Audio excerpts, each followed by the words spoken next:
Hello, Ben Mankiewicz with you. Welcome to TCM, where tonight we've got a triple feature of films starring Teri Garr, who died last October in Los Angeles after a long battle with multiple sclerosis. The three movies we have in tonight's lineup will only scratch the surface of Garr's capabilities as an actress. We begin with Teri Garr in one of her most memorable performances. Written by Gene Wilder and Mel Brooks, with Brooks directing, this comedy boasts one of the great ensemble casts of the 1970s. Garr plays Inga, the assistant to Gene Wilder's Dr. Frankenstein, alongside Madeline Kahn, Marty Feldman, Cloris Leachman, Kenneth Mars, and Peter Boyle in Young Frankenstein.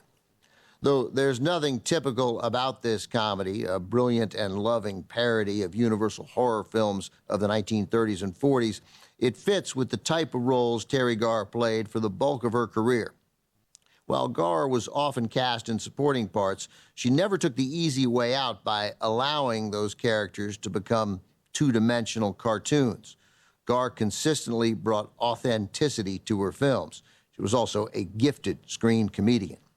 Her credits during the 1970s and 80s came in movies that would make their fair share of best-of lists: Close Encounters of the Third Kind, The Conversation, After Hours, and Tootsie. Her performance as Sandy in Tootsie earned Garr an Oscar nomination. It is a bit of a crime that Teri Garr wasn't nominated more often. In addition to Mel Brooks, Garr worked with era-defining directors like Steven Spielberg, Francis Ford Coppola, and Martin Scorsese, all of whom appreciated her one-of-a-kind screen persona. Spielberg cast her in Close Encounters because he was dazzled by her range, her easy likability in a 1971 coffee commercial.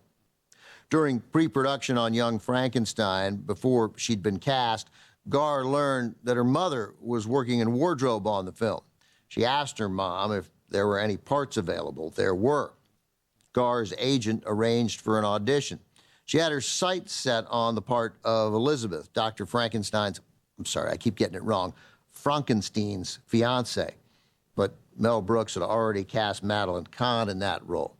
Brooks then told Teri Garr that if she came back and auditioned with a convincing German accent, she could have the part of Inga, the mad doctor's assistant. At the time, Garr was a regular on Sonny and Cher's popular TV variety series. Cher's wig stylist was a German woman with a thick accent. Garr imitated it in her audition, and she landed the role. From the spectacularly creative minds of Gene Wilder and Mel Brooks in 1974, here's Teri Garr in Young Frankenstein. Teri Garr might have been unfamiliar to movie audiences before her infectiously funny turn as Inga in Young Frankenstein, but she was by no means a showbiz novice. Her parents were both performers, and Garr trained as a dancer. By the age of 13, she was performing in professional ballets. Her skills landed her on TV, shimmying to hits on teen music shows like Shindig and Shivaree. Garr also racked up appearances as an extra dancing in Elvis Presley movies. She even got to hang out with the Beatles and watch them record Yellow Submarine. Garr also teamed up with another Fab Four, the Monkees, getting her first movie lines in their 1968 picture Head. That same year, Garr won a TV role that helped change her career trajectory. It was on an episode of Star Trek that was a backdoor pilot or potential spin-off for its own series called Assignment Earth. After I shot Star Trek, said Garr, I finally started to get real acting work. Coming up, Teri Garr is a wife skeptical of her husband's claims that he pals around with the Almighty, who has taken the form of a wry and spry octogenarian. From 1977, Oh God is next, as TCM remembers Teri Garr. Hello, I'm Ben Mankiewicz. Thanks for watching TCM. We've got three movies tonight in honor of actress Teri Garr, a gifted screen comedian who died in October in Los Angeles at 79. Some of Garr's most successful films came in the 1970s and 80s: Young Frankenstein, Close Encounters of the Third Kind, Tootsie, Mr. Mom, After Hours, and the picture we have next. From Warner Brothers, 1977, Oh God. Consistently self-aware and funny about her career path, Teri Garr said with a heavy dose of self-deprecation, I've spent a lot of time clawing my way to the middle. Truth is, Garr made the difficult look easy, playing women who, on the surface, didn't seem to have much to do. But she regularly gave these characters a fullness, and they were often there to serve as the audience's surrogate, casting a skeptical eye at the occasionally implausible scenarios playing out around her. She shows off that quality in Oh God, a hit comedy co-starring George Burns and the country pop star John Denver in his first film role. Garr plays Denver's wife. He's an assistant manager at a grocery store in suburban Los Angeles, though like 97% of L.A. is a suburb. Anyway, Denver is visited by God, manifested as the 81-year-old George Burns, and God has a plan for him. Naturally, Garr has a hard time swallowing this seemingly outlandish story. Prior to making Oh God, Garr was in New York honing her dramatic skills. She was doing an offbeat play at New York's prestigious Public Theater when her agent called with this offer from Hollywood.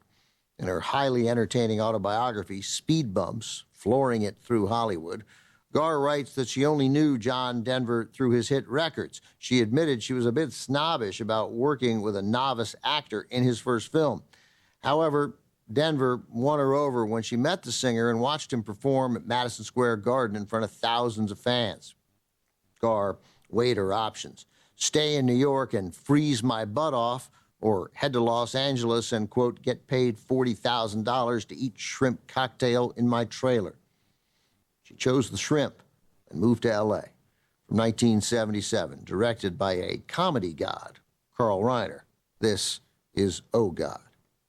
Oh God is not the only film from 1977 where Teri Garr plays the skeptical wife of an obsessed, neurotic, and seemingly crazy person. Barely a month after Oh God hit theaters, Garr was back with her most high-profile film role to date. That was Steven Spielberg's Close Encounters of the Third Kind. If she thought Spielberg had been impressed with her work in maybe Mel Brooks's Young Frankenstein or Francis Ford Coppola's The Conversation, she was mistaken.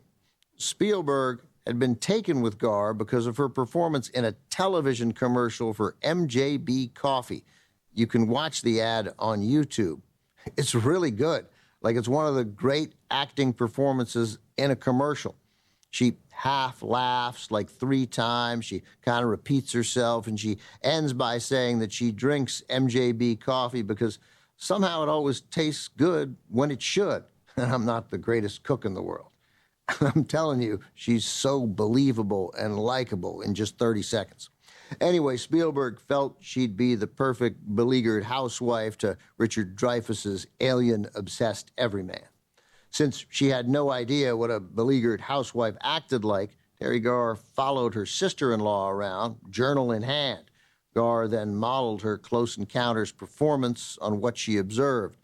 I told the wardrobe person I wanted only polyester clothing, she explained. I was determined to get every detail right. Ahead, Teri Garr is the mother of a boy who bonds with a wild horse in a beautifully shot, affecting story from 1979. The Black Stallion is next on TCM. Hello, Ben Mankiewicz with you. Thanks for watching TCM, where we're in the middle of a triple feature of movies starring Teri Garr, a remarkably talented and funny actress who died in Los Angeles in October at 79.